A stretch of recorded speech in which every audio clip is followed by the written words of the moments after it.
ఇవాళ for the first time ever Ram Gopal Varma గారి సోదరి విజయలక్ష్మి గారితో మాట్లాడబోతున్నాం.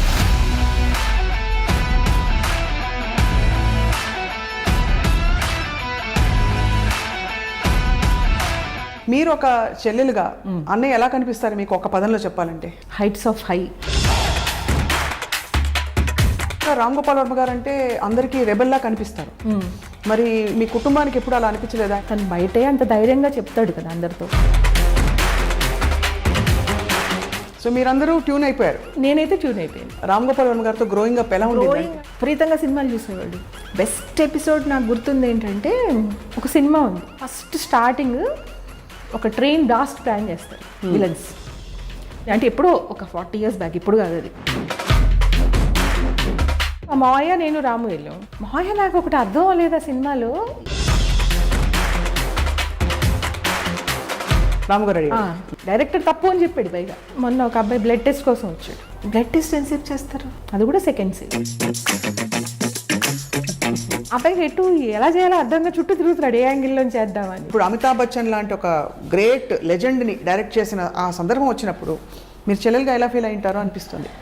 రామ్ గోపాల్ వర్మతో చేయడం బచ్చన్ గారు కూడా చాలా గ్రేట్ అనే ఫీలింగ్ వచ్చింది. అబ్బా సూపర్. ఎందుకంటే అమ్మాయిల పిచ్చి అంత ఉందని నాకు అనిపించలేదు. మీకు ఎలా అనిపిస్తుంది ఒక సిస్టర్గా? దానికి నేను చెప్తాను ఎగ్జాంపుల్. చిన్నప్పుడు అంటే 14, 15, 16 years ఏజ్ అప్పుడు ఒక ఫ్రెండ్ ఒక అమ్మాయి వచ్చేది. ఆ అమ్మాయిని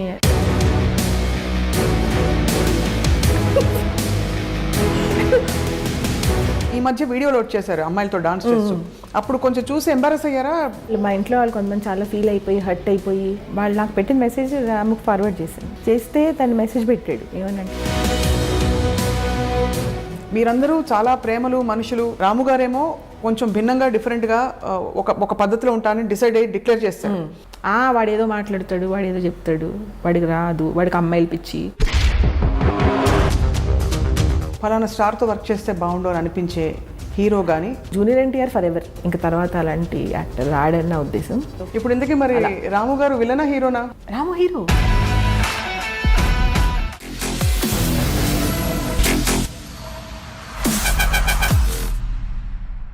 hello and welcome to this very very special conversation. నేను సొసైటీకి చాలా దూరంగా ఉన్నాను, సొసైటీ రూల్స్ని ఏమాత్రం పాటించను, నాకు కుటుంబంతో బంధుత్వాలతో ఏమాత్రం నిమిత్తం లేదు అని చెప్పుకునే రామ్ గోపాల్ వర్మ గారి కుటుంబంలోకి తొంగి చూస్తే అర్థమవుతుంది. మేబీ మనం ఏమన్నా పాయింట్ మిస్ అవుతున్నావా అనిపిస్తుంది. ఇవాళ for the first time ever Ram Gopal Varma గారి సోదరి విజయలక్ష్మి గారితో మాట్లాడబోతున్నాం. ఆవిడని చూస్తే నిజంగా మన ఇంట్లో మన కుటుంబ సభ్యులు చూసినట్టే అనిపిస్తుంది. నిజానికి వారి తల్లిగారితో మనం గతంలో ఒకసారి మాట్లాడాం అండ్ ఆవిడ అభిప్రాయాలు కూడా తెలుసుకున్నాం. ఇప్పుడు రామ్ గోపాల్ వర్మ గారి ఈ ప్రయాణం గురించి, తన ఫిలసాఫికల్ జర్నీ గురించి ఏమనుకుంటున్నారో వారి సోదరి విజయలక్ష్మి గారి నోట విందాం. వారి చెల్లెలు యాక్చువల్లీ. అండ్ ఆవిడని చూస్తే మీకే అర్థమైపోతుంది ఎందుకు ఇంత ఇంట్రొడక్షన్ ఇచ్చానని చెప్పి. విజయలక్ష్మి గారు నమస్కారం. Thank you so much. నమస్తే. చాలా అందంగా చాలా బాగా అనిపిస్తున్నారు. థ్యాంక్ యూ స్వప్న. ఇది ఫస్ట్ ఇంటర్వ్యూ అని చెప్పొచ్చు. స్మైల్ నాకు చాలా నచ్చుతుంది. Thank you. మీ మనసు చాలా పెద్దది కాబట్టి మీరు అందరిలో మంచి చూస్తారు. అవునా? సో ఫస్ట్ ఇంటర్వ్యూ ఇది దాదాపుగా ఆన్ కెమెరా ఫస్ట్ ఇంటర్వ్యూ. ఇప్పుడు నేను ఎవరితో ఇంతవరకు ఎప్పుడు నేను అంటే చాలా మంది అడిగారు కానీ నేను ఎప్పుడు అసలు ఒప్పుకోలేదు ఇంతవరకు. గుడ్ ఫార్చ్యూన్ మాదే. స్వప్న అనగానే ఇంకా నేనేం ఆలోచించలేదు, వెంటనే ఒప్పేసుకున్నాను. ఎందుకంటే నాకు తెలుసు కదా, నేను 10-12 years నుంచి ఫాలో అవుతున్నాను కాబట్టి, చాలా సెన్సిబుల్గా ఉంటావు కాబట్టి నేను అసలు ఇంకా ఆలోచించలేదు, వెంటనే ఒప్పేసుకున్నాను. అందుకే ఇంతవరకు చాలామంది చాలా అడిగారు కానీ ఎప్పుడు నేను అసలు వెంటనే నో చెప్పేసేదాన్ని, ఇంకా ఆలోచించకుండా. నీతో ఆలోచించకుండా వెంటనే చెప్పేసాను. Thank you so much. I feel honoured. And Varma గారితో it has been a journey. మా అందరికీ కూడా యాజ్ అన్ ఇంటర్వ్యూయర్ నాకు అండ్ ప్రపంచానికి కూడా రామోయిజం ఒక జర్నీ. మీరు ఒక చెల్లెలుగా అన్నయ్య ఎలా కనిపిస్తారు మీకు ఒక పదంలో చెప్పాలంటే? ఒక పదంలో చెప్పాలంటే రామ్ గోపాల్ వర్మ పేరు వినగానే హైట్స్ ఆఫ్ హై వచ్చేస్తుంది. చాలా హై వస్తుంది. ప్రతి నిమిషం జీవితం చాలా కొత్తగా ఆనందంగా అనిపిస్తుంది పేరు వినగానే. అంటే ప్రతిరోజు ప్రతి నిమిషం ప్రతిసారి అదే ఫీలింగ్ వస్తుంది. ఒకసారి ఒక ఫీలింగ్ స్టార్ట్ అయ్యాక అది తగ్గుతూ పెరుగుతూ ఉంటుంది కదా. కానీ నాకు ప్రతిసారి ప్రతిరోజు చాలా హై వస్తుంది. కానీ రామ్ గోపాల్ వర్మ గారు అంటే అందరికీ రెబెల్లా కనిపిస్తారు.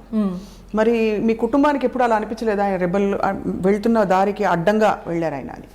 అడ్డంగా వెళ్తున్నారు ఎందుకు అలా వెళ్ళడం అలా వెళ్ళడం అనవసరం కదా అని అంటే ఒక ఫ్యామిలీ మెంబర్గా ఉంటుంది కదా కన్సర్న్, ఎప్పుడైనా అనిపించింది అలా? అలా ఎప్పుడు అనిపించదు స్వప్న. ఎందుకంటే ఇప్పుడు తను టీవీలోనే తను బయటే అంత ధైర్యంగా చెప్తాడు కదా అందరితో, ఏమవుతుంది ఏం అవ్వదు, ఎలా వెళ్ళినా ఏం అవ్వదు, అది మీ ఇష్టం వచ్చినట్టు ఉండండి అని. ఇప్పుడు ఇంట్లో తను అలా ఏం చెప్పడు, కానీ తను అక్కడ పక్కన కనిపిస్తేనే మనకు ఆ ఫీల్ వచ్చేస్తుంది, ఆ ధైర్యం వచ్చేస్తుంది, ఆ ప్రెజెన్సే వేరేగా ఉంటుంది. ఇప్పుడు నువ్వు అలా రామోయిజం స్టార్ట్ చేసినప్పుడు, నువ్వు అలా మాట్లాడుతున్నప్పుడు అంత బాగా అంత సెన్సిబుల్గా మాట్లాడగలిగావంటే తన ప్రెజెన్స్తోనే కదా, తన బాడీ లాంగ్వేజ్, తన ప్రెజెన్స్, ఆ సెన్సిబిలిటీ అది ఉంది కాబట్టి నువ్వు అలా మాట్లాడుతూ అలా ఉంది కాబట్టే తను అలా చెప్పగలుగుతాడు, నీకు అది ఉంది కాబట్టి. ఇక్కడ కూడా అంతే. సో మీరందరూ ట్యూన్ అయిపోయారు ఒకలా చూసుకుంటే? అందరూ కాదు, నేనైతే ట్యూన్ అయిపోయాను. మీరైతే ట్యూన్ అయిపోయారు, అవును. మళ్ళీ ఇంట్లో అందరూ ఇండివిజువల్స్ అన్న విషయం కూడా ఇండివిజువల్స్ ఉంటుంది, వాళ్ళకి వేరే వేరే అభిప్రాయాలు ఉంటాయి, ఉండొచ్చు. నేనైతే అంటే ఇప్పుడు చాలా మందితో ప్రాబ్లం ఏమవుతుందంటే బ్రదర్ కాబట్టి అయిపోయాను అనుకుంటారు. అది అవును, అది అంటే దానికి నేను ఎక్స్ప్లెనేషన్ ఇచ్చిన అది అతుకుతుందో లేదో నాకు తెలియదు, కానీ ఒకవేళ తను బ్రదర్ కాకుండా ఎవరో అయినా కూడా నేను ఇంకా ఎక్కువ మాట్లాడేదాన్ని, ఇంకా ఎక్కువ చెప్పేదాన్ని. బ్రదర్ కాబట్టి ఇంకా ఎవరితో అంత నేను చెప్పాను కదా, ఎవరికి ఇంతవరకు ఇవ్వలేదు అని. ఇవ్వకపోవడానికి కారణం ఏంటంటే ఆయన ఎవరికి అర్థం కాదమ్మా, నేను ఇంతవరకు చూడలేదు. అర్థం చేసుకునే వాళ్ళు చాలా చాలా తక్కువ. నాకు తెలిసి అర్థం చేసుకునే వాళ్ళని వేళ్ల మీద లెక్క పెట్టచ్చు. అవునా? చాలా తక్కువ మందికి అర్థం అవుతుంది. అందుకే నేను ఎవరితో ఆర్గ్యుమెంట్ పెట్టను, ఎవరికి ఇంటర్వ్యూ ఇవ్వని కారణం కూడా అదే. సెన్సిబుల్గా అంటే వాళ్ళ తప్పనట్లేదు, నేను అర్థం చేసుకునే వాళ్ళు నాకు ఇంతవరకు కనిపించలేదు. అది ఎవరిష్టం వాళ్ళది, వాళ్ళ ఫీలింగ్స్, వాళ్ళ అభిప్రాయాలు వాళ్ళకు ఉంటాయి కదా, వాళ్ళ నేను తప్పు పట్టట్లా. నాకు కరెక్ట్ అనిపించదు వాళ్ళ ఆర్గ్యుమెంట్, అందుకనే నేను ఎవరితో మాట్లాడి. రామ్ గోపాల్ వర్మ గారితో గ్రోయింగ్ అప్ ఏం గుర్తుంది విజయలక్ష్మి గారు మీకు? విజయ్ గారు అని పిలుస్తాను, విత్ యువర్ పర్మిషన్. అలాగే మీ ఎలాగైనా పిలవచ్చు, ఏం ప్రాబ్లం లేదు. రామ్ గోపాల్ వర్మ గారితో గ్రోయింగ్ అప్ ఎలా ఉంది? గ్రోయింగ్ అంటే చిన్నప్పుడు మాకు అంత ఎక్స్పోజర్ లేదు కదా స్వప్న, అంత ఎక్స్పోజర్ లేదు మా చిన్నప్పుడు. కానీ చాలా సంఘటనలు ఉన్నాయి తనతో పెరిగినప్పుడు. విపరీతంగా సినిమాలు చూసేవాడు, విపరీతంగా అంటే ఒక్కొక్కటి 15 సార్లు 20 సార్లు. అంటే పిచ్చే ఇంకా నిజంగా, ఇంకా అదే ఒక్క సీన్ కోసం, ఒక్క పాట కోసం, ఒక్క డ్రెస్ కోసం అలా చూసేవాడు. బెస్ట్ ఎపిసోడ్ నాకు గుర్తుంది ఏంటంటే, ఒక సినిమా ఉంది, ఆ సినిమాలో ఏంటంటే ఫస్ట్ స్టార్టింగ్ ఒక ట్రైన్ బ్లాస్ట్ ప్లాన్ చేస్తారు విలన్స్. ప్లాన్ చేసి చాలా పెద్ద ప్లాన్, సినిమా స్టార్టింగ్లోనే, అంటే ఎప్పుడో ఒక 40 years బ్యాక్, ఇప్పుడు కాదు అది, జ్యోతిలక్ష్మి జయమాలిని వాళ్ళు హీరోయిన్స్గా వచ్చినప్పుడు. అదేంటంటే వాళ్ళు ట్రైన్ బ్లాస్ట్, ఈ సెకండ్కి ఈ ట్రైన్ ఇక్కడికి వస్తుంది, సో పట్టాల కింద మనం ఇది పెట్టేసి మనం అలా ఫిక్స్ చేసేసి, టైం బాంబు అనమాట, అప్పుడు టైం బాంబులు ఉండేవి కదా, పెట్టేసి మనం వెళ్ళిపోదాం, ఆ టైంకి ఆ ట్రైన్ బ్లాస్ట్ అవుతుందని ఒక ప్లాన్ చేస్తారు. చేసేసి పెట్టేసి వెళ్ళిపోతారు. పెట్టగానే టైటిల్స్ అయిపోతాయి, సినిమా స్టార్ట్ అవుతుంది. హీరోయిన్ ఎంట్రీ, హీరోయిన్ అంటే తనే హీరో జ్యోతిలక్ష్మి వచ్చి దానికి తెలిసిపోతుంది, కుక్కెళ్ళి చెప్పేస్తుంది, కుక్కెళ్ళి తీసుకొస్తుంది. చూస్తే దానికి అక్కడ ఏదో తవ్వేసిన రాళ్ళు అవి ఇవి కనిపిస్తాయి, కనిపించి అర్థమవుతుంది, ఏదో తీసేయడానికి ట్రై చేస్తే వాళ్ళు వస్తారు, ఒక ఫైట్ అవుతుంది. ఫైట్ అయ్యాక బ్లడ్, అప్పుడు బ్లాక్ అండ్ వైట్ కదా, బ్లడ్ అని మనకు బ్లాక్ కలర్లో ఉంటుంది, అయినా మనకు అర్థం అవుతుంది. అవునవును. అప్పుడు ఆ క్లాత్ తీసి ఇలా ఊపితే ట్రైన్ ఆగిపోతుంది. అది ఫస్ట్ షాట్. సినిమా అయిపోయింది, వచ్చేసాక రాము అన్నాడు, మా మావయ్య నేను రాము వెళ్ళాం. మావయ్య నాకు ఒకటి అర్థం అవ్వలేదు ఆ సినిమాలో, మన దేశంలో ఏ ట్రైన్ ఆ టైంకి అలా ఆ సెకండ్స్ ప్రకారం వస్తుంది, అలా ఎప్పుడు రాదు అసలు ఏ ట్రైన్. అవును, అలా రానప్పుడు అది ఎలా అసలు వాడు డైరెక్టర్ ఎలా ప్లాన్ చేసాడు అది అని అడిగాడు. రాము గారు అడిగేసాడు. ఇప్పుడు 9 years 8 years ఉంటే అంతే. అది ఇంకా మా మావయ్య చాలా షాక్ అయిపోయి థ్రిల్ అయిపోయాడు, ఎలా తెలిసిందిరా నీకు అలా భలే అర్థమైందని. నాకంత తెలియదు కదా, నేనంత అమ్మ ఇంత తెలివా అని ఆశ్చర్యపోవాలి, నాకు అసలు తెలియదు అప్పుడు. తర్వాత 2-3 years అయ్యాక అనిపించింది, అయ్య బాబాయ్ అసలు ఆ పాయింట్ ఎలా పట్టుకున్నాడు అని. డైరెక్టర్ తప్పు అని చెప్పాడు పైగా, అప్పుడు అంత డైరెక్షన్ అది కూడా తెలియదు కదా అప్పుడు. ఎన్నేళ్ళు ఉంటాయో అప్పుడు? 9-10. ఆ వయసులో ప్రతి షాట్ అలా చెప్పేవాడు. అలా పెట్టకూడదు, టాప్ యాంగిల్లో పెట్టాలి, అది పక్క నుంచి పెట్టాలి అని చెప్పేవాడు. అప్పుడు ఏం తెలుసు, కెమెరాలు ఏమీ తెలియదు కదా, అప్పుడేం ఎక్స్పోజర్ లేదు, బుక్స్ లేవు, సినిమాలు లేవు, డైరెక్షన్ తెలియదు, డైరెక్టర్ ఎవరు అవి కూడా తెలియదు. డైరెక్టర్ ఫాల్ట్ అని చెప్పాడు. అసలు ఎలా ప్లాన్ చేశారు, ఎలా చేస్తారు అన్నాడు. అప్పటి నుంచి కొంచెం నేను తను మాట్లాడేది అలా వినడం అలాగా. కాకపోతే నాకు చాలా తొందరగా పెళ్ళైపోయింది, చిన్నప్పుడే పెళ్ళై వెళ్ళిపోయాను. దాంతోపాటు కొన్ని ఇయర్స్ లేను, ఒక 5-6 ఇయర్స్ తర్వాత తను ఒకరోజు ఫోన్ చేసి, నువ్వు వచ్చే ఇక్కడికి, అక్కడ ఉండొద్దు, నేను బావతో చెప్తాను, మీరు వచ్చేసి నాతోనే ఉండండి అన్నాడు. మా ఇంట్లో ఏంటంటే పెద్ద పెద్ద డిస్కషన్స్ ఏమి ఉండవు, సింగిల్ లైన్స్ అన్ని అంతే. నువ్వు వచ్చేయి, నువ్వు వద్దు, నువ్వు కావాలి, ఏదో ఒకటి చెప్పేస్తాను అంటే ఇంకంతే. మా హస్బెండ్తో చెప్పాను, మా ఇన్లాస్తో చెప్పాను, వచ్చేయమంటున్నాడు రాము అంటే వాళ్ళు ఓకే అన్నారు, వచ్చేసి అలా అంతే. వచ్చేసారు. ఇంకేం ఉండదు, పెద్ద పెద్దగా ఏమి ఉండవు. ఇప్పుడు తను ఏదన్నా ఒకటి అడిగినప్పుడు కూడా ఎస్ సార్ నో చెప్పు అంతే, ఇంకేం చెప్పకంటాడు. నీకు కావాలా వద్దా, ఉంటావా ఉండవా అంతే, ఇష్టమా ఇష్టం లేదు. సో మాకు అలా అలవాటు అయిపోయింది ఇంకా. సో మాకు అన్నీ అర్థమైపోతూ ఉంటాయి, ఏం మాటలే ఉండవు అక్కడ, అన్నీ అర్థమైపోతూ ఉంటాయి. అలాంటి ఒక బాండింగ్ ఉండే ఫ్యామిలీ, అలా ఒక బాండింగ్ అనమాట. ఇంకా చెప్తాడు ఒక్కసారి, ఇంకా లేదు వినట్లేదు, వాళ్ళకి నచ్చలేదు అంటే ఇంక చెప్పడు, తన డెసిషన్ దాన్ని తీసేసుకుని వెళ్ళిపోతాడు. సో అసలు మీరు చెప్తుంటే అంటే కళ్ళ కట్టినట్టు ఉంది స్క్రీన్ ప్లే, మీలో కూడా ఎక్కడో ఆ స్ట్రీక్ ఉందని. ఉందంటావా? మీకు ఎప్పుడైనా అంటే అనిపించిందా మీరు కూడా అంటే నేను కూడా ఎప్పుడు ఇంకా నేను ఇప్పుడు స్వప్న ఎప్పుడు నేను ఇంకా ఏ సీరియల్స్ ఏం చూడను, ఎవరితో అంటే ఈ ఫ్రెండ్స్తో మాట్లాడాలు అవి ఏం ఉండవు. ఉట్టి సినిమాలు కూడా కాదు, సినిమా న్యూస్ వినడం, సినిమాలు చూడడం, అవి చదవడం, వాటిలోనే ఉంటాను ఎప్పుడు. చిన్నప్పటి నుంచి అది ఇప్పుడు కూడా అంతే, వేరే మాటలు ఉండవు అసలు.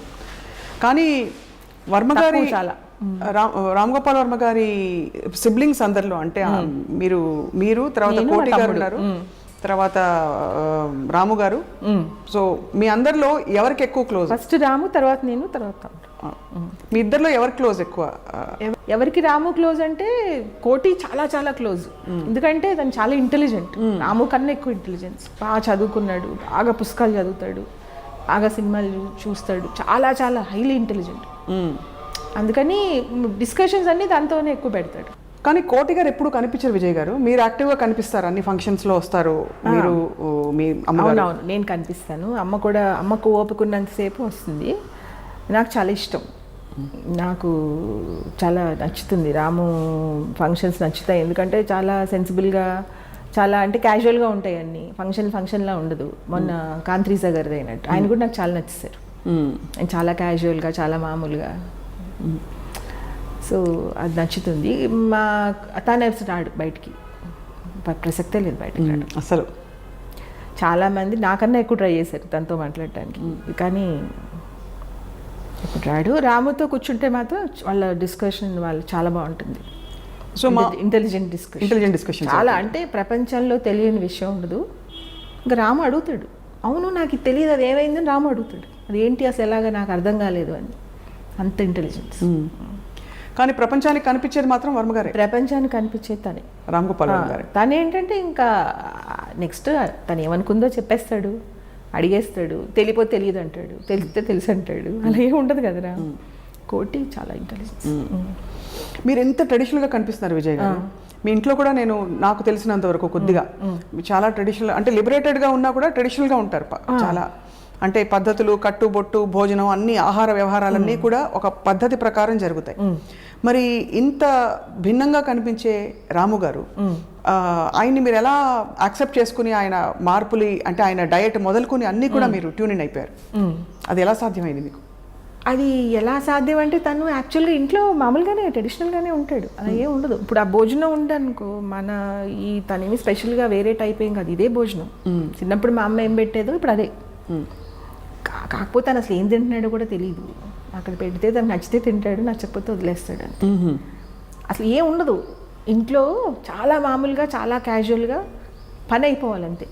పనికి అడ్డొస్తే తప్ప, తన పనికి మనం అడ్డొస్తే తప్ప దేనికి ఏమంట అసలు ఏమన్నా జరగని, ఏమన్నా అయిపోయి అస్సలు.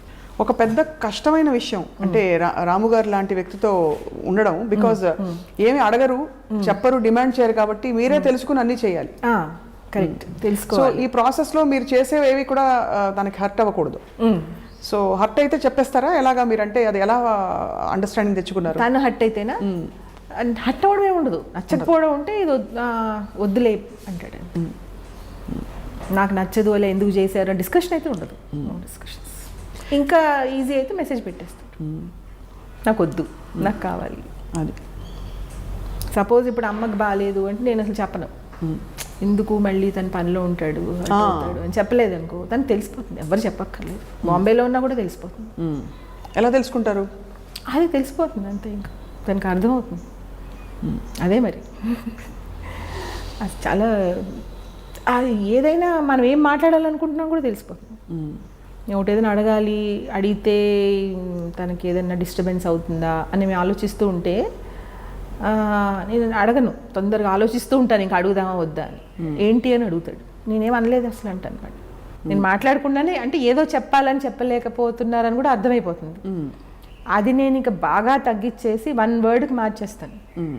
సపోజ్ అమ్మకి నేను చూడాలని ఉంది, అమ్మకి బాగాలేదు అవన్నీ ఏం చెప్పను, ఇంకా నేను చూడాలని ఉంది, కెన్ యూ మీట్ అమ్మ అని పెడతాను అంతే, మెసేజ్ పెడతారు అంతే. అన్ని అంటే తగ్గించి అంతలో పెట్టేస్తాను అనమాట. అని ఇంకొక 2 minutes గ్యాప్ ఇచ్చి ఇఫ్ పాసిబుల్ అని పెడతాను. సో దట్ రెండో మెసేజ్ అంటే చాలా పెద్ద మెసేజ్ ఇంకా అది, అంత పెట్టేసినట్లు లెక్క, అంటే ఒక 1 page పెట్టినట్లు లెక్క అది. అంత పెట్టేశానని అర్థమయ్యి 1 day ½ day ఏదో చెప్తాడు, ఏదో ఒక మెసేజ్ పెడతాడు ఇంకా చిన్నది, అంటే కే పెడతాడు. అప్పుడు ఓకేలో కే ఓ కూడా టైం ఎందుకు వేస్ట్ ఉండదు, కే పెట్టేస్తాడు. అంటే మనకి అప్పుడు నేను దాన్ని చాలా పెద్దగా తీసేసుకుంటాను. ఒకవేళ పెట్టలేదనుకో, అసలు ఆన్సర్ కూడా పెట్టలేదనుకో, నో అని అయితే పెట్టలేదుగా, కాబట్టి ఎస్. సో ఇక్కడ నిజం చెప్పనా, ఇక్కడ ఇవాల్వ్ అయిన వ్యక్తిత్వం మీలో కనిపిస్తుంది. మీరు అడాప్ట్ అయిపోయారు, మీరు అడ్జస్ట్ అయిపోయారు, మీరు అర్థం చేసేసుకున్నారు, మీరు ఉన్నట్టు ప్రేమించేశారు. కాబట్టి మీ పరిణితి కనిపిస్తుంది ఇక్కడ. రాముగారు అఫ్కోర్స్ అందరికీ ప్రపంచానికి తెలుసు, అదే ఉంటుందేమో స్వప్న, మరి అదే ఫ్యామిలీలో తనది, ఇంకా తనని చూస్తూ కానీ చాలా పవర్ఫుల్ ప్రెజెన్స్ కదా రాముగారు. చాలా, అదే చెప్తున్నాను కదా, పవర్ ఉంటుంది అక్కడ, తన పవర్ అక్కడ కనిపిస్తూ ఉంటుంది. తన అక్కడ ప్రెజెన్స్లో చాలా పవర్ ఉంటుంది. వచ్చి అక్కడ ఉంటే ఏదో ఒక ఔరాలాగా చుట్టూ తిరుగుతూ ఉంటుంది, ఏదో వేరేగా అనిపిస్తుంది ఇల్లు. కొంతమంది ప్రెజెన్స్ అలా ఉంటుంది. ఒక స్మైల్ కూడా ఒక్కొక్కసారి ఇల్లు చాలా బాగుంటుంది. ఇందాక నేను అన్నాను కదా, ఆడపిల్లలు ఉంటే తిరుగుతూ ఉంటే వాళ్ళ స్మైల్, వాళ్ళు వేసుకునే అందమైన బట్టలు, అలాగా ఏదో ఒక చేంజ్ ఉన్నట్టు తను అంటే చాలా చాలా చాలా సింపుల్గా ఉంటాడు ఇంట్లో, అసలు నువ్వు ఇమాజిన్ చేయలేవు. అంటే ఫర్ ఎగ్జాంపుల్ ఎలా అంటే, ఇప్పుడు తన రూమ్ ఒక 4-5 steps ఇస్తే హాల్లోకి వస్తాడు. తన రూమ్లోంచి హాల్లోకి రావడానికి వచ్చేటప్పుడు వర్క్ చేసుకుంటూ వస్తాడు. అంటే 2-3 seconds, అవును 2-3 seconds వర్క్ చేసుకుంటూ వస్తాడు. ఎందుకు వేస్ట్ చేయడం ఆ టైం అని. అప్పుడు అది ఎలా డిస్టర్బ్ చేస్తావు, అసలు మామూలు విషయాలు చేయలేం కదా, కామన్ సెన్స్ అది. అప్పుడు వచ్చాక మొన్న ఒక అబ్బాయి బ్లడ్ టెస్ట్ కోసం వచ్చాడు. వస్తే బ్లడ్ టెస్ట్ ఎంతసేపు చేస్తారు, అది కూడా సెకండ్స్. అంతా రెడీ పెట్టేసి ఉంచాడు, చెయ్యి ఇచ్చేసి వర్క్ చేసుకుంటున్నాడు. ఆ పైకి ఎటు ఎలా చేయాలో అర్థంగా చుట్టూ తిరుగుతున్నాడు, ఏ యాంగిల్లో చేద్దామని. నేను పర్లేదు చేసేయను నేను. ఇంకా వాడికి అసలు అదేంటి బ్లడ్ టెస్ట్ చేసినప్పుడు సార్ వర్క్ చేస్తున్నారండి అంటే, మరి అందుకే ఆయన అలా ఉన్నారు, అన్ని సినిమాలు అన్నీ చేయగలరమ్మా అని. అలా ఉంటుంది. నేను ఇంతవరకు 30 yearsలో స్వప్న బ్రేక్ తీసుకోవడం చూడలేదు వర్మగారు అస్సలు. బ్రేక్ ఒకవేళ ఒక్కసారి 31st December 31st అనుకోకుండా ఇక్కడ ఉండిపోయాడు. మామూలుగా అయితే బాంబేలో ఉంటాడు కదా, చెప్పాడంట, దయచేసి నాకు ఎవరు హ్యాపీ న్యూ ఇయర్ చెప్పొద్దు, ఐ కాంట్ స్టాండ్ దట్ అని. ఇంటికి వచ్చేసి ఇంట్లో ఉండిపోయాడు. ఉండిపోతే కానీ బయట నుంచి వినిపిస్తూ ఉంటాయి కదా, 12 అయ్యాక అందరూ అరవడాలు హ్యాపీ న్యూ ఇయర్ అని అవన్నీ వినిపించేసినాయి. అంటే ఇంకా పొద్దున్న అయ్యేప్పటికి ఎలా అయిపోయాడంటే ఒక పేషెంట్ లాగా అయిపోయాడు. అంటే అవన్నీ భరించలేక, ప్లస్ రాత్రంతా రూమ్లో ఉండిపోయాడు కదా, బయటకు రాకుండా. ఏదైతే తను భరించలేక ఉండిపోయాడో అది మొత్తం రూమ్లోకి వినిపించేసి టయర్డ్గా అయిపోయాడు. ఫస్ట్ నేను తను టయర్డ్ అవడం ఒకసారి చూశాను. అప్పటి నుంచి ఇంక రూమ్లో ఉన్న బయట ఉన్న సౌండ్స్ వినిపిస్తాయని ఇంకా బయటే ఉండడం స్టార్ట్ చేశాడు. ఈ మధ్యన 2-3 years నుంచి ఇక్కడే ఉన్నాడు కదా, అర్థమైంది నేను తప్పించుకోలేను అని. అలా. సో ఇన్నేళ్ళు మీరు కలిసి పెరిగిన రోజుల్లో తర్వాత కానీ మీరు మాట అనుకుని మామూలుగా అన్న చెల్లెళ్ళకి జరుగుతూనే ఉంటుంది అలగడం. అవును. చెల్లెలు అలిగి లేకపోతే ఇలాంటివి జరుగుతుంటాయి. రెండోది మీకు చాలా మీ గురించి తెలిసిన ఒక విషయం, ఇఫ్ యూ పర్మిట్, రాఖీ కట్టే సంఘటన చాలా క్యూట్గా మీరు ఎలా కట్టారు అని. సో ఫస్ట్ అసలు మీ ఇద్దరికి ఏమన్నా పోట్లాట్లు ఎప్పుడైనా అయ్యాయి? పోట్లాట్లు అంటే అదే నాకు అర్థమైంది, పోట్లాటలు అనేది ఉండదు. ఒకటి తను ఏం చెప్తాడంటే నాకు అలా డిప్రెస్ అవ్వడాలు ఏడవడాలు ఇష్టం ఉండదు ఎప్పుడు చిన్నప్పటి నుంచి చెప్తాడు. కానీ మనకి కొన్ని సందర్భాల్లో ఇప్పుడు నాన్నగారు చనిపోయినప్పుడు అలా అప్పుడు ఇంకా ఏడుపు ఆగదు కదా. అవును. అప్పుడు ఏం చేసాడంటే ఇంకా ఏడ్చే అవకాశం లేకుండా చేసేసాడు. ఇంట్లో ఎవరు బయట వాళ్ళు వచ్చి చూడడానికి వీల్లేదు, అమ్మని చెల్లిని కలవకూడదు. కలిస్తే ఏడుస్తారు కదా, మళ్ళీ ఎమోషనల్ అవుతాం కదా. సో ఆపేసాడు, బయట ఇద్దరు మనుషులను పెట్టి ఎవరు రాకుండా. మా అమ్మ ఏడిస్తే మా చెల్లి ఏడిస్తే నాకు ఇష్టం ఉండదు, ఇంకా ఎవరు రావద్దు అని. అప్పుడు సార్ అంత కేర్ తీసుకున్నప్పుడు ఆ ఏడుపు ఆపుకోవడం అనేది మనం అలవాటు చేసుకోవాలని అనిపిస్తుంది కదా, ధైర్యం తెచ్చుకోవాలి అని. ఆ కేరే చూసారు మీరు ఎప్పుడు కూడా? ఎప్పుడు అసలు దెబ్బలాట అనేది ఎప్పుడు లేదు. కాకపోతే అలాంటి చిన్న వాటికి చెప్తాడు, నాకు అలా ఏడిస్తే ఇష్టం ఉండదు, డిప్రెస్ వరి అయితే ఏమొస్తుంది, వరి అయ్యావనుకో నీకు సొల్యూషన్ దొరుకుతుందా అని అడుగుతాడు. మొన్న వరి ఎపిసోడ్ ఎక్సలెంట్ కదా మీ ఇద్దరిది, చాలా మందికి అది ఉపయోగపడింది. కరెక్ట్ కదా, వరి అయితే రాదు, సొల్యూషన్ ఏంటని చూసుకోవాలి. అది చాలా. ఇంకొక సెన్సిటివ్ ఇష్యూ విజయ్ గారు, చెప్పమ్మా విషయం. రత్న గారి గురించి ఎప్పుడు రాము గారు చాలా ఓపెన్ గా ఇంటర్వ్యూస్ లో చెప్పారు సందర్భాలు వచ్చినప్పుడు. రత్న గారు మీకు చాలా క్లోజ్ ఫ్రెండ్, చాలా అండ్ ఆల్మోస్ట్ అంటే she still of course part of the family. So ఇప్పుడు కూడా తనతోనే మాట్లాడుతాను. ఈ డెలికేట్ ఈక్వేషన్ ని మీరు ఎలా బ్యాలెన్స్ చేస్తారు? అంటే ఎలా అంటే ఇప్పుడు వాళ్ళిద్దరూ చాలా ఫ్రెండ్స్ లాగే ఉంటారు. అంటే వాళ్ళిద్దరు ఇప్పుడు ఎలా ఉంటారంటే చాలా మామూలు ఫ్రెండ్స్ లాగా, మేమిద్దరమేమో చాలా చాలా క్లోజ్ ఫ్రెండ్స్ లాగా. అది అవును. తర్వాత ఇప్పుడు రాము విషయంలో, ఇప్పుడు రాముతో ఉంటాను నేను, రత్నతో ఇద్దరితో ఉంటాను కదా, రోజంతా ఇద్దరితోనే ఉంటాను. తనతో ఉంటాను, తినతో ఉంటాను, తను వచ్చినప్పుడు తనతో ఉంటాను. కానీ అలా ఇప్పుడు అసలు ప్రాబ్లం రాదు. ప్రపంచానికి విజయ్ గారు, రాము గారి లైఫ్ ఒక లివింగ్ ఎగ్జాంపుల్. అంటే అనుకున్నది ఎలా సాధించవచ్చు, మన ఏ పరిస్థితుల నుంచి ఎలాంటి బ్యాక్గ్రౌండ్ నుంచి వచ్చినా కూడా మనం ఒక లక్ష్యం సాధించుకోవచ్చు అని ప్రూవ్ చేశారు. రెండోది, ఏది జరిగినా కూడా మనం ఎక్కడా కూడా మనం డిస్టర్బ్ కాకుండా లైఫ్ని కొనసాగించవచ్చని, మన ఇష్టం వచ్చినట్టు బ్రతకచ్చని, అండ్ ఆనందం సంతోషం మన లోపలే ఉన్నాయి, బయట నుంచి వచ్చేవి కాదని, అనవసరమైన విషయాలపై మెదడు ఉపయోగించకూడదు, అవసరమైన పరిష్కారాలపైనే పెట్టాలి, ఇవన్నీ చెప్తూ వచ్చారు. రామ్ గోపాల్ వర్మ గారు కాలేజీలో చదువుతున్న ఒక అన్నయ్య సడన్గా ఆయన అనుకుని ఒక సినిమా తీసేసి ఇప్పుడు అమితాబ్ బచ్చన్ లాంటి ఒక గ్రేట్ లెజెండ్ని డైరెక్ట్ చేసిన ఆ సందర్భం వచ్చినప్పుడు మీరు చెల్లెలుగా ఎలా ఫీల్ అయింటారో అనిపిస్తుంది. అంటే నాకు చూసేసాను కదా, తన హైట్స్ అన్ని చిన్నప్పటి చూసేసాను కదా స్వప్న.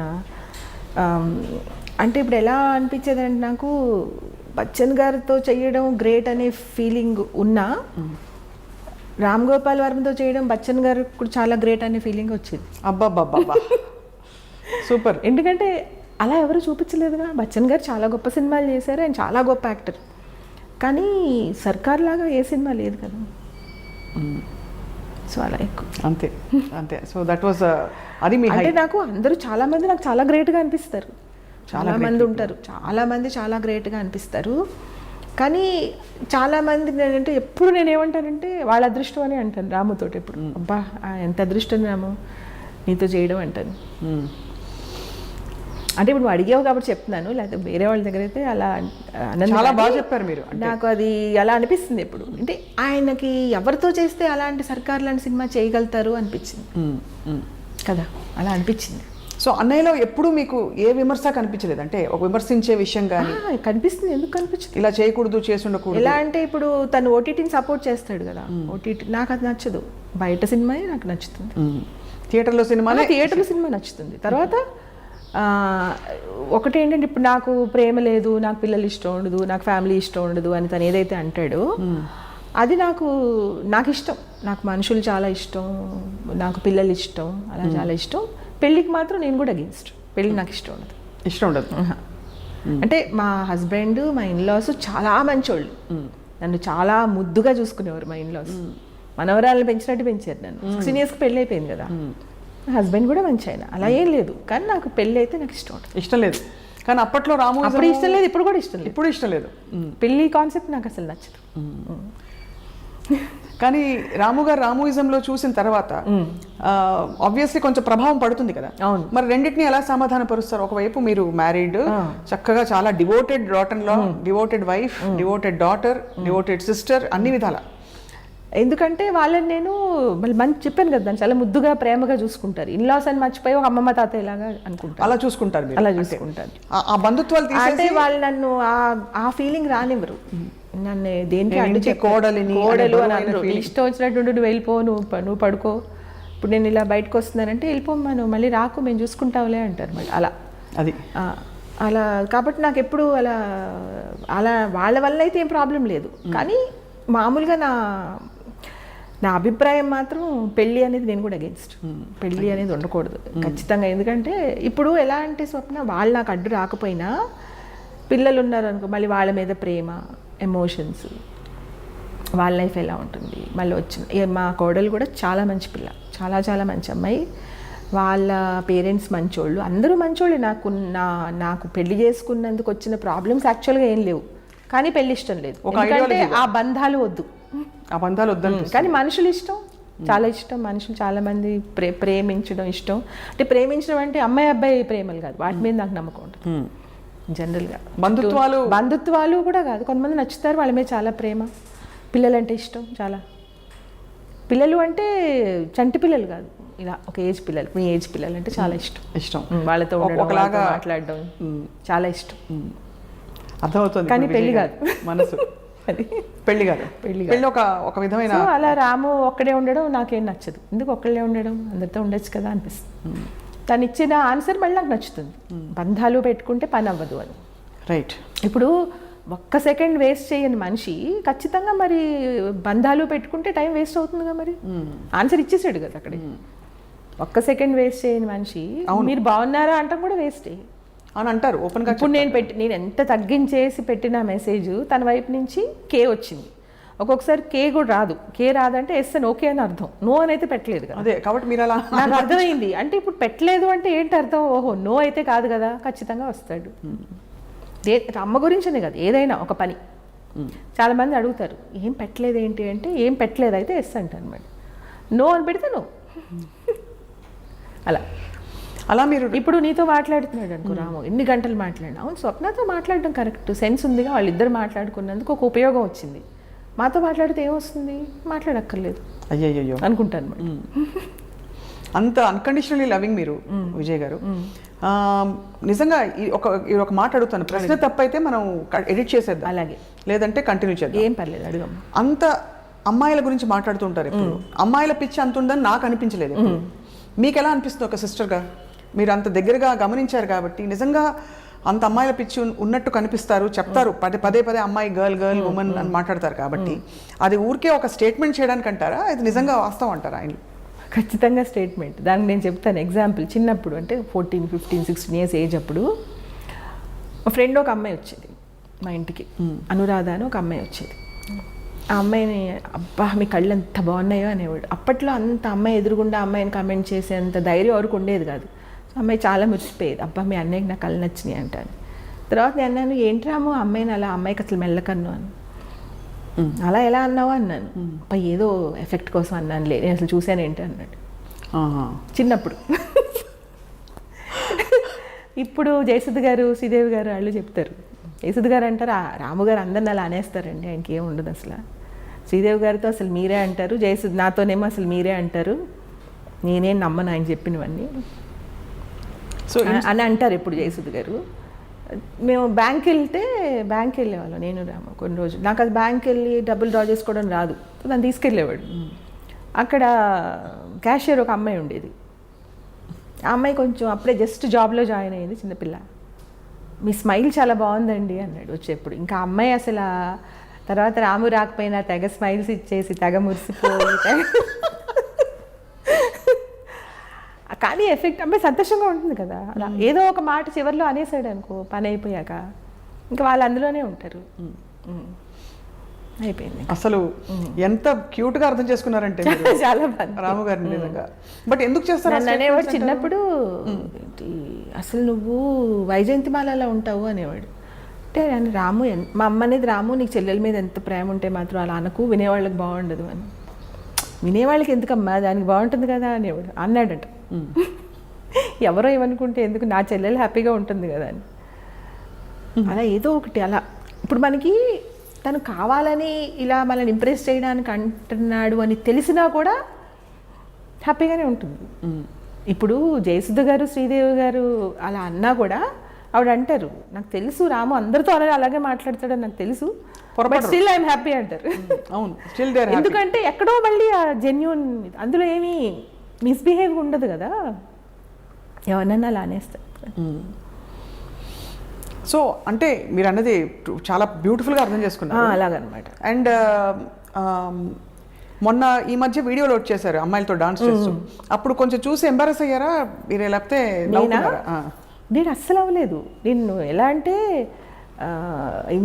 మా ఇంట్లో వాళ్ళు కొంతమంది చాలా ఫీల్ అయిపోయి చాలా హర్ట్ అయిపోయారు, ఇంకా మామూలుగా కాదు. అంటే బెంగ పెట్టేసుకుని ఇంకా ఏడవడం ఒకటే తక్కువ.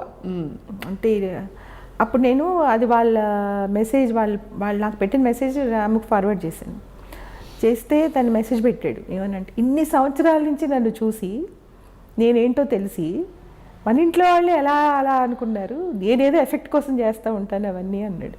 అది నాకు అర్థమైంది రాము, ఊరికే నేను జోక్గా పెట్టాను నీకు అన్నాను.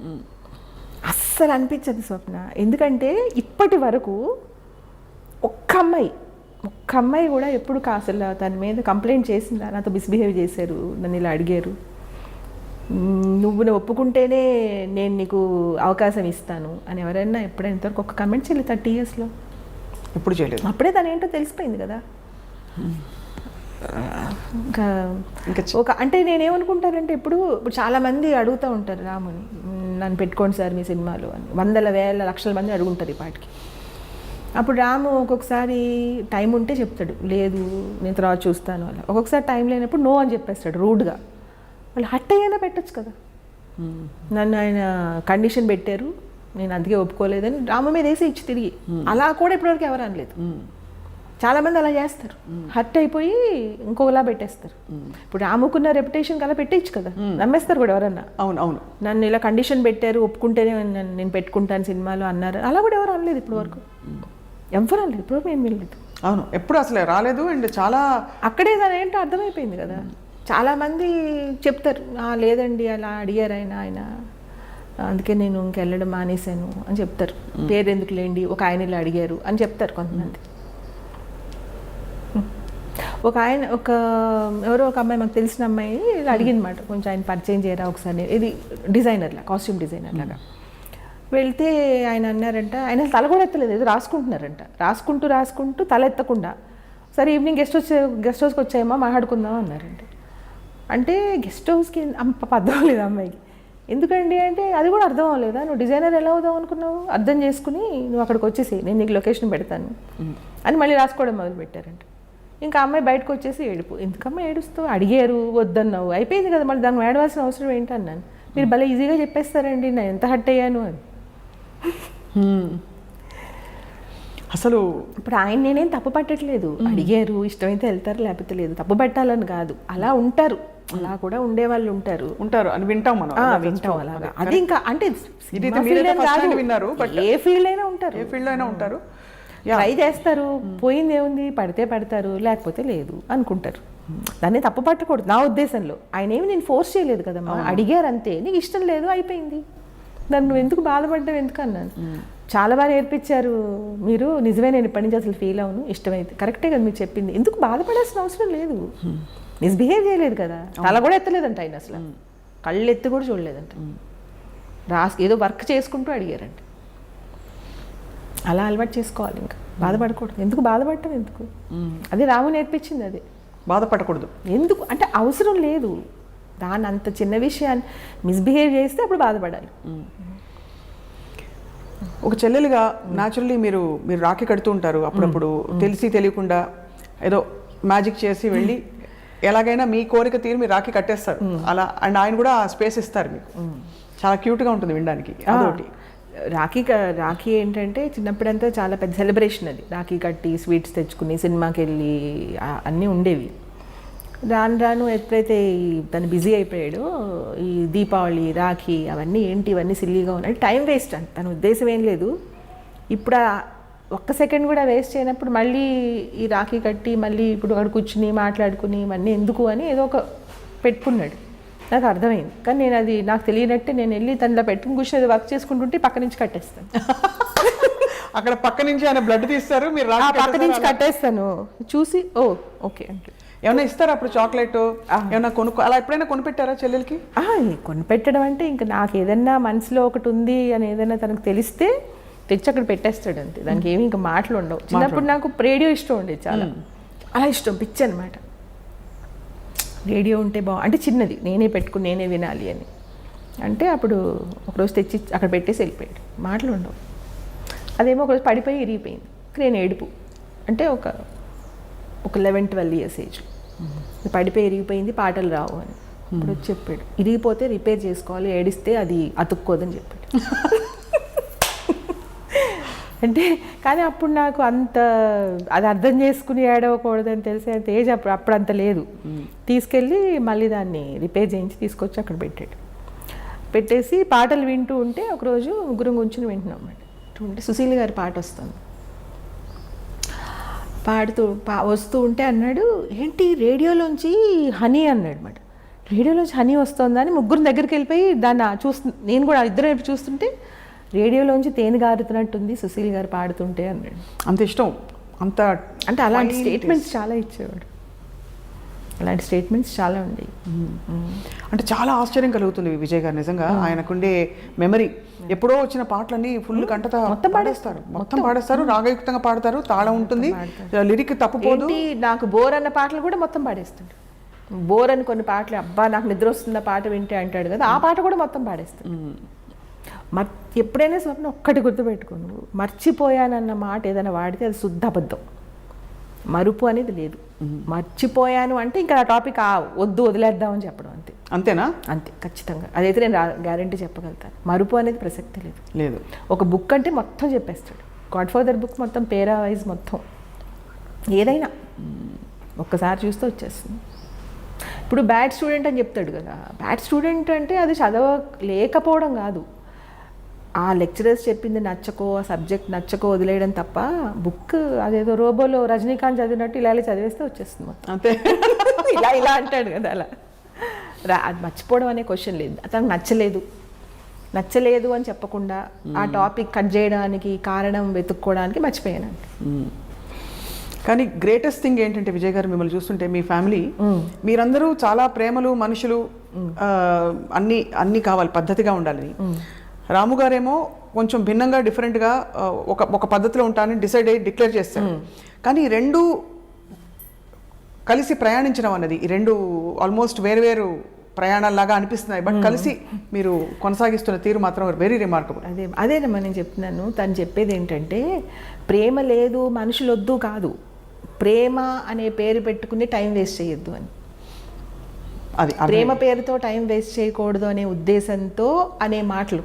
నాకు ప్రేమ లేదు, నాకు మనుషులు వద్దు, అవి వద్దనే తప్ప, లేకపోవడం కాదు, మనుషులు వద్దనే కాదు, ఆ పేరుతో టైం వేస్ట్ చేయద్దు. డిస్కషన్లు, ఆర్గ్యుమెంట్స్ అవన్నీ అనవసరం కదా, ఇంట్లోనే ఉంటే ఏదో ఒకటి ఉంటుంది కదా, ఆ ఉద్దేశంతో వద్దు అంటాడు తప్ప, ఇప్పుడు తన టైప్లో తక్కువ మాట్లాడి తక్కువగా ఉండి ఎవరి పని వాళ్ళు చేసుకుంటూ ఉంటే అప్పుడు తనకి ఏం ప్రాబ్లం ఉండదు. తన పనికి అడ్డు రాకూడదు, వాళ్ళ పని మానేయకూడదు. అది ఈ పనికిరాని ఎమోషన్స్ తోటి అది తను చెప్పింది. అది ఎవరికి అర్థం కాదు, అర్థం చేసుకున్నారు, అర్థం కాదు ఎవరికి. నాకు అర్థం అవుతుంది చాలా. నేనే మాట్లాడిన ఒక్కొక్కసారి, తను ఒకవేళ టైం ఇచ్చినా కూడా నేనే మాట్లాడిన. నాకు తెలుసు, ఎందుకంటే తెచ్చిపెట్టుకుని మన కోసం టైం ఇస్తున్నాడు అనే ఫీలింగ్ నాకే వచ్చేస్తుంది ముందు. తన టైం వాల్యుబుల్ కదా. ఇప్పుడు ఒక 1 hour ఫ్లైట్ డిలే అంటే ఇంకొక కథ రాసేస్తాడు, ఇంకొక ప్రాజెక్ట్ రెడీ అయిపోతుంది తన ల్యాప్టాప్లో. అంత వాల్యుబుల్ మనిషిని మనం ఎవ్రీ సెకండ్ తనకి 1 second టైం వేస్ట్ అవ్వకూడదు అని చూసుకుంటున్నప్పుడు అది మనం కూడా చేయాలి కదా, మనం కూడా వేస్ట్ చేయకూడదు కదా. మీరు ప్రేమ చూపించే పద్ధతి అది. అర్థం చేసుకోవడం నాకు చాలా ఎవరి విషయంలోనైనా వాళ్ళు గ్రేట్ అవ్వడం కన్నా వాళ్ళు గ్రేట్ అని అర్థం చేసుకునే వాళ్ళు నాకు ఎక్కువ గ్రేట్. అర్థం చేసుకునే తెలివితేటలు ఉండాలి కదమ్మా, అది లేకపోతే ఇంకెందుకు.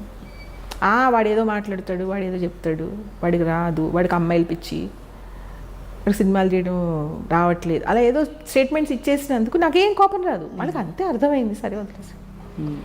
ఇంట్లో వాళ్ళకి అర్థం అవుతుంది చాలామందికి. ఇప్పుడు నువ్వు మాట్లాడుతూ ఉంటే సెన్సిబుల్గా అనిపిస్తుంది. కొంతమందికి పాపం తెలియదు, కొంతమందికి అర్థం అవుతుంది, కొంతమంది ఏంటంటే మొత్తం వినరు. రామోయిజం ఎపిసోడ్ మొత్తం చూస్తే దాని ఏం చెప్తున్నాడో అర్థం అవుతుంది. నాకు పిల్లలు ఇష్టం లేదన్నాడు, చిచ్చి వీడిదే చూస్తామని ఆపేస్తే ఇంకంతే. పిల్లలు ఇష్టం లేకపోవడం కాదు, పిల్లలు ఉన్న మలాన కొన్ని పనులు అవ్వవు, అందుకని పిల్లలు వద్దు తను చెప్పింది అది.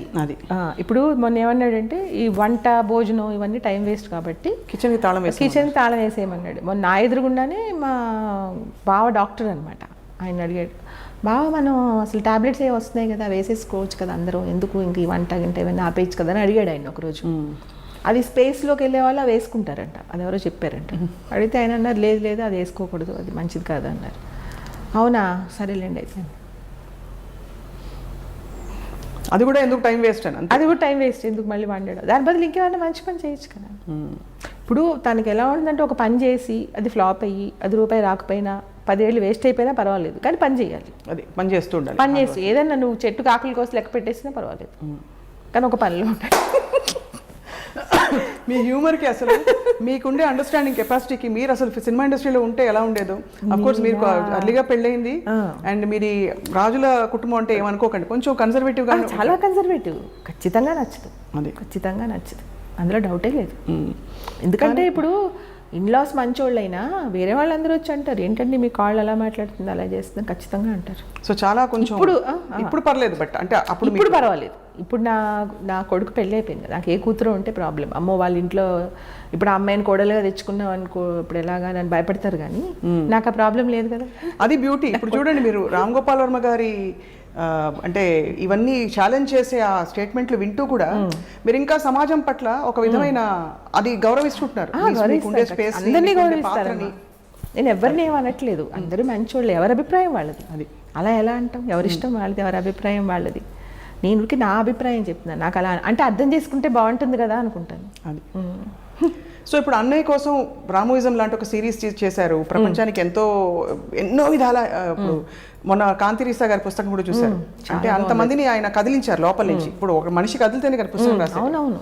సో అది చూసినప్పుడు మీకు ఎలా అనిపిస్తుంది అంటే you're going in the same journey కాబట్టి ఆ టైంలో చాలా నచ్చుతుంది. అదే చెప్పాను కదా, నాకు హై వస్తుంది, హై. You feel wonderful. నాకు రాము సినిమా స్టార్ట్ అవగానే ఎవ్రీ బిట్ కొత్తదనం ఉంటుంది, ప్రతిదీ. అది బాగుందో బాగాలేదో ఎలా ఉన్నా కానీ బాగా గమనిస్తే ప్రతి ఫ్రేమ్లో కొత్తదనం ఉంటుంది, ప్రతి ఫ్రేమ్లో. అది చాలా హై వస్తుంది, అది చూసి అయ్యో వీళ్ళకి ఎందుకు అర్థం అవ్వట్లేదు అనుకుంటాను పక్కన వాళ్ళు చూసి. అలా అది చాలా నచ్చుతుంది. అది అంటే సీన్ రిపీట్ అయినా కూడా అందులో మళ్ళీ ఏదో వాళ్ళ బాడీ లాంగ్వేజ్లోనూ ఏదో ఒక కొత్తదనం ఉంటుంది, ఏదో ఒక హై వస్తుంది. ఆ విలన్ నడకో మాటో చూపో ఏదో ఒకటి. అందుకే విలన్స్ ఇష్టం. రాము సినిమాలో విలన్స్ చాలా నచ్చుతారు. విలన్లు రియల్గా ఉంటారు, అంటే విలన్లు ఒకటేలా ఉంటారు, హీరోలాగా అటు ఇటు మారరు, ఏడుస్తూ ఉంటారు కదా. ఇప్పుడు హ్యాపీగా ఉంటారు. అవును, అంటే వాళ్ళ లైఫ్ హ్యాపీగా ఉంటుంది, వాళ్ళు తప్పు చేసినా కూడా వాళ్ళైతే సంతోషంగా ఉంటారు. హీరో ఏంటంటే మంచిగా ఉండి ఎప్పుడు ఏడుస్తూ ఉంటాడు, నన్ను ఎవరు పట్టించుకోవట్లేదు, నాకు కష్టాలు. హీరో ఏంటంటే ఎవరిని పట్టించుకోడు, విలన్ ఎవరిని పట్టించుకుంటాడు కాబట్టి హ్యాపీగా ఉంటాడు, వాడు అనుకునేది చేస్తాడు. లాస్ట్లో చచ్చిపోయినా పర్వాలేదు, ఉన్నన్నాళ్ళైతే హ్యాపీగా ఉంటాడు. అది బాహుబలిలో రాణాలాగా. అది రాణా లైఫ్ అంతా బాగుంది కదా, లాస్ట్లో 4 దెబ్బలు తిని చచ్చిపోయాడు. కానీ పాపం హీరోకి అన్ని కష్టాలేగా, 25 ఏళ్ళు వాళ్ళ అమ్మ జైల్లో, వాడు అక్కడెక్కడో అడవిలో. ఇప్పుడు ఇందుకే మరి రాము గారు విలనా హీరోనా లైఫ్లో? జనరల్గా రాము హీరోయే, కానీ కష్టాలు పడ్డారంటారా? కష్టాలు పడలేదు, కష్టాలు పడని హీరో. అలా ఉండాలి హీరో అంటే. నా ఉద్దేశం ఏంటంటే అలా ఉండాలి, హ్యాపీగా తను అనుకున్నది చేయగలగడం అంటే ఇంకంతకన్నా ఏముంటుంది, హ్యాపీ. అదే సక్సెస్ అని చెప్తుంటారు. అదే సక్సెస్, అదే హ్యాపీ. పైగా తను జెన్యూన్ కదా, నాటకం ఏముండదు, నిజం. అవును నేను అంతే. ఇప్పుడు వాళ్ళ డివోర్స్ అయినా కూడా ఎప్పుడు ఆ రోజు నుంచి ఈ రోజు వరకు ఎందుకు అంటే నేను బ్యాడ్ హస్బెండ్, తను మా కరెక్ట్ వైఫ్ అని చెప్పేస్తాడు. ఇంట్లో అదే చెప్పాడు, బయట అదే చెప్తాడు, తనతో అదే చెప్పాడు. ఎప్పుడు ఒకటే స్టేట్మెంట్, ఏమీ చేంజ్ ఉండదు అందులో. ఆ 30 years ఏజ్లో అదే చెప్తాడు, ఇప్పుడు అదే చెప్తాడు. Amazing, really. తను చాలా చాలా సిస్టమేటిక్, చాలా గ్రేట్, చాలా డీసెంట్. ఎప్పుడు మనసు కష్టమే లేదా విజయ్ గారు? అంటే వాళ్ళిద్దరి గురించి కావచ్చు, కుటుంబంలో అయ్యో ఇలా ఉంటే బాగుండేది కదా. కష్టం వేస్తుంది, చాలా కష్టం వేస్తుంది. ఎందుకంటే నాకు తెలుసు కదా వాళ్ళిద్దరు చాలా మంచోళ్ళు, చాలా ఇష్టపడి చేసుకున్నారు. మళ్ళీ తర్వాత వాళ్ళిద్దరు వేరే పెళ్లి చేసుకోలేదు. చాలా చాలా అనిపిస్తుంది డెఫినెట్గా. కానీ నేను వాళ్ళిద్దరిని మిస్ అవ్వలేదు. వాళ్ళిద్దరూ దూరం అయినా నేను తనతోనే ఉన్నాను ఎప్పుడు. రాముతో ఉన్నాను, తనతో ఉన్నాను. నేను మిస్ అవ్వలేదు. తను ఎక్కడికి వెళ్ళలేదు, ఇక్కడే ఉంది. తర్వాత ఇప్పుడు ఏమంటుందంటే తను నాకు రాము లేడు అనేది తప్ప నాకు చాలా బాగుంది లైఫ్. మా ఇంట్లో వాళ్ళందరూ, మా తమ్ముళ్ళు అందరూ మంచోళ్ళు. మిమ్మల్ని నేను ఎప్పుడూ వదులుకోలేదు. అందరం కలిసే ఉన్నాం. మంచి పాప, మంచి అల్లుడు. సో నా లైఫ్ బాగుంది. నాకు ఎప్పుడు ఆ ప్రాబ్లం రాలేదు. తను కూడా చాలా డీసెంట్. ఎప్పుడు ఏమీ రాంగ్ స్టేట్మెంట్స్ ఇవ్వదు.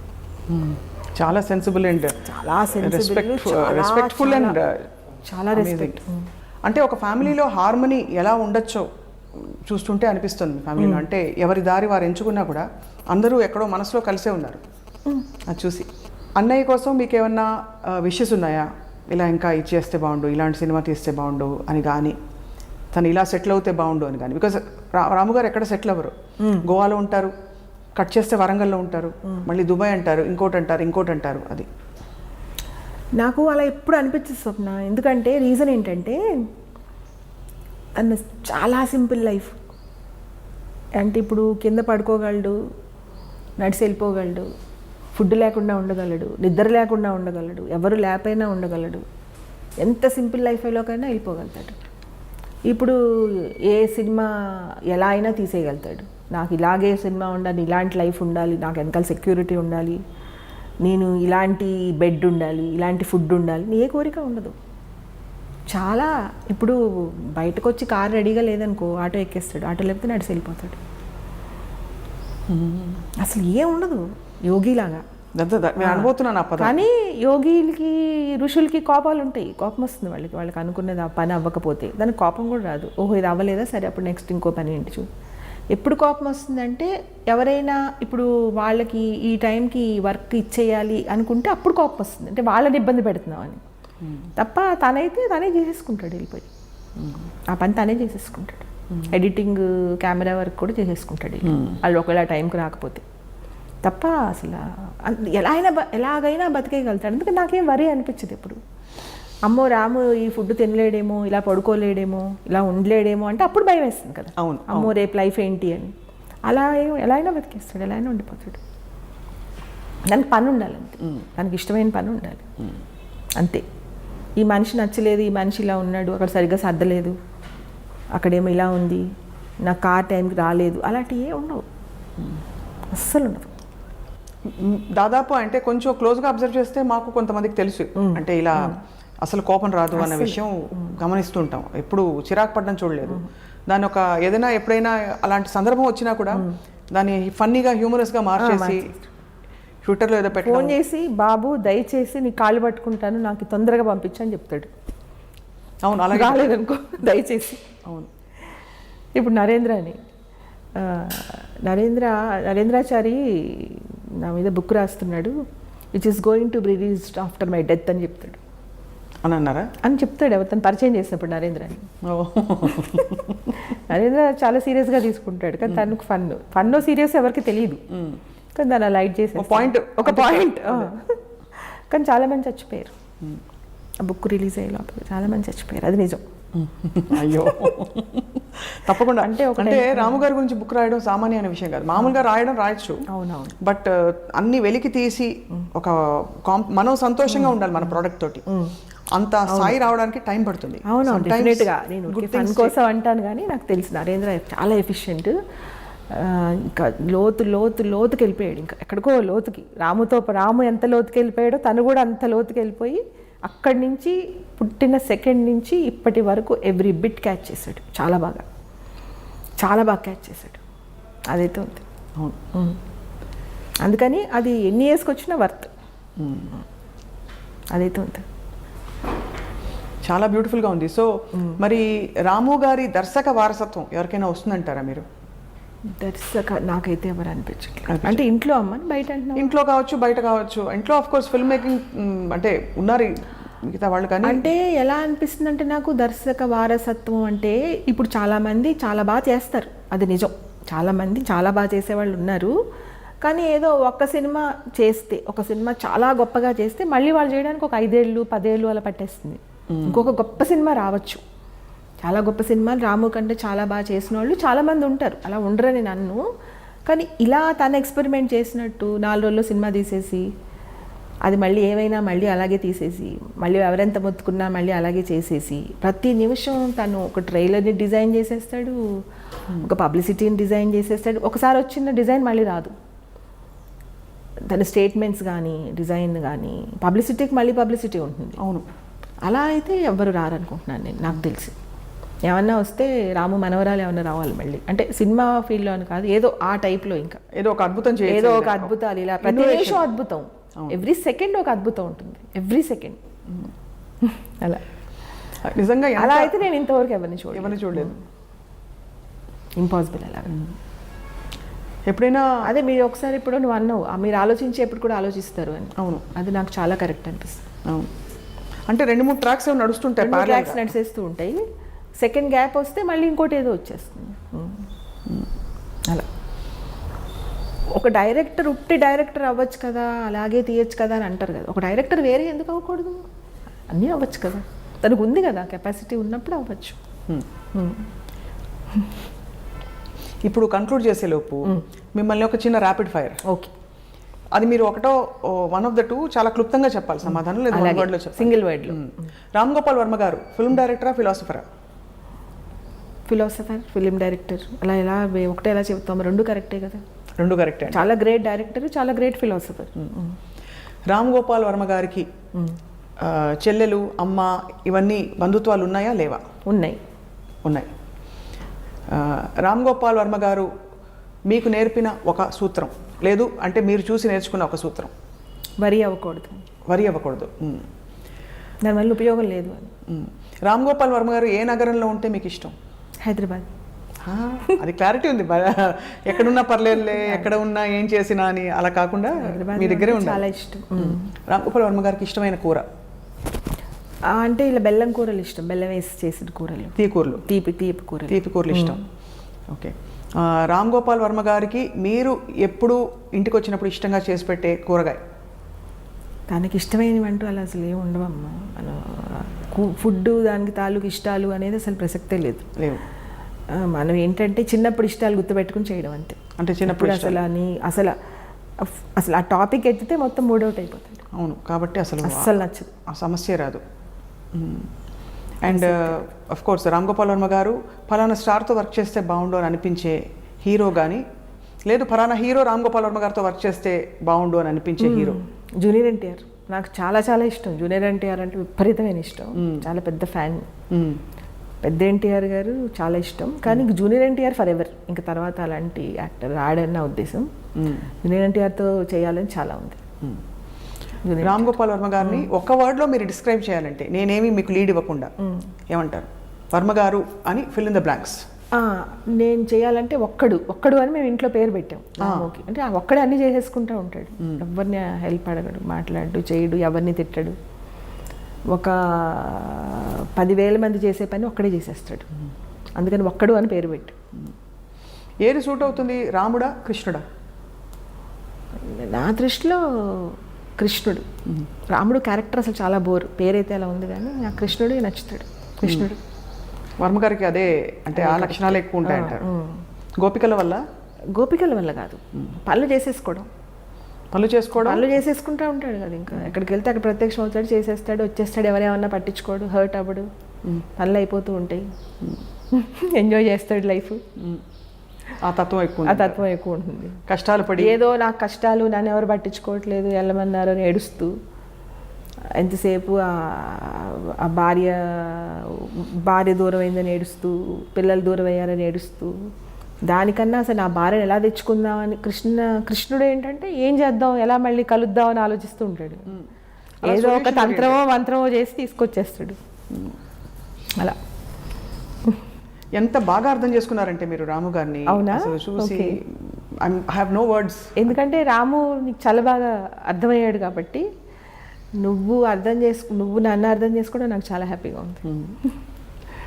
నిజంగా రామోయిజం వాజ్ అ వండర్ఫుల్ జర్నీ. అంటే ప్రపంచానికే ఆయన చెప్పిన ఫిలాసఫీ వినడానికి అక్కడక్కడ కటువుగా కొంతమంది కనిపించి ఏంటమ్మా నీకు వేరే వేరే ఏంటి పని లేదా ఈ ఇంటర్వ్యూలోనే చేస్తావని, లేదు పని కట్టుకుని చేస్తున్నాను ఈ ఇంటర్వ్యూ అని చెప్పి అందరికీ ఇది ఒక కైండ్ ఆఫ్ ఫిలాసఫీ అయింది ఇప్పుడు ప్రపంచానికి. యంగ్స్టర్స్ చాలా మంది కనెక్ట్ అవుతూ ఉంటారు. అవును, చాలామంది అంటారు ఏంటండి అమ్మాయి అయి ఉండే అమ్మాయి అలాంటి డిస్కషన్స్ పెడుతుంది.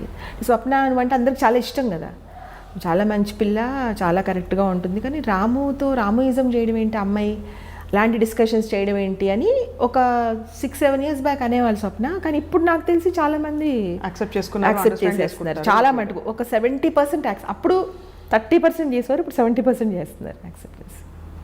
అలా అనిపిస్తుంది నాకు, నా పర్సనల్ ఒపీనియన్, అంటే నేనున్న సర్కిల్లో జనరల్గా.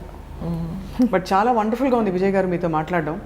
అండ్ ఐఎమ్ ష్యూర్ మనం తవ్వుతూ పోతే అంటే తీస్తూ పోతే బోర్డు ఉంటే సారం అంటారు కదా, అలా ఇవాళ ఇచ్చిన ఈ ఇంట్రొడక్టరీ ఇంటర్వ్యూ ఐఎమ్ హోపింగ్ ఏదో టైంలో మనం మంచి సందర్భంలో కొనసాగించే ఆ ఒకేషన్ కూడా వస్తుంది. మరొక ఒకేషన్ తప్పకుండా. నేను చెప్పాను కదా, నువ్వు అడిగితే నేను ఎప్పుడు కాదన్ను. Thank you so much, I feel honoured నిజంగా. వెంటనే ఎప్పుడైనా ఎక్కడైనా ఓకే. స్వప్నతో నాకు అసలు ఎప్పుడు ఏం ప్రాబ్లం లేదు. మోస్ట్ సెన్సిబుల్, మొత్తం ఇంతవరకు నేను చూసిన వాళ్ళలో మోస్ట్ సెన్సిబుల్ నువ్వే. కానీ మీరు మోస్ట్ సెన్సిబుల్ గా అనిపిస్తుంది. అంటే ఎంత అర్థం చేసేసుకున్నారు, ఎంత సింప్లిఫై చేసి చెప్పేస్తున్నారు మీరు అని. అందుకే అన్నయ్య మీరు అంత మీకు ప్రేమ ఉందని ఆయన కూడా తెలుసో తెలియదు కానీ మాకు ఇప్పుడు తెలిసింది. ఇప్పుడు నేను ఇంకొకటి కూడా చెప్తాను స్వప్న, రత్న ఏదైతే మిస్ అయిందో మేము కూడా అదే మిస్ అవుతాం కదా, న్యాచురల్లీ మిస్ అవుతాం. అది తను ఏంటంటే అది కూడా అర్థం చేసుకుంటుంది. ఇప్పుడు రత్న ఏంటంటే నేను ఎంత రాముని మిస్ అవుతున్నానో ఆంటీ కూడా మిస్ అవుతారు కదా, మదర్ కదా అనుకుంటుంది. తనలో ఉన్న గొప్ప క్వాలిటీ అది. అలా ఎవరు అనుకుంటారు, అలా అనుకోరు కదా ఎవరు. అందుకని మాకు అంత ఇష్టం. అన్ని కుదురుకున్నాయి, ఒకలా చూస్తే చాలా చక్కగా కుదురుకున్నాయి. చాలా గ్రేట్ పర్సనాలిటీ ఆ విషయంలో. ఎవరు ఆలోచిస్తారు మదర్ కోసం? నేను మిస్ అవుతున్నాను అనుకుంటారు కానీ వాళ్ళ అమ్మగారు మిస్ అవుతున్నారు ఎవరు ఆలోచిస్తారా?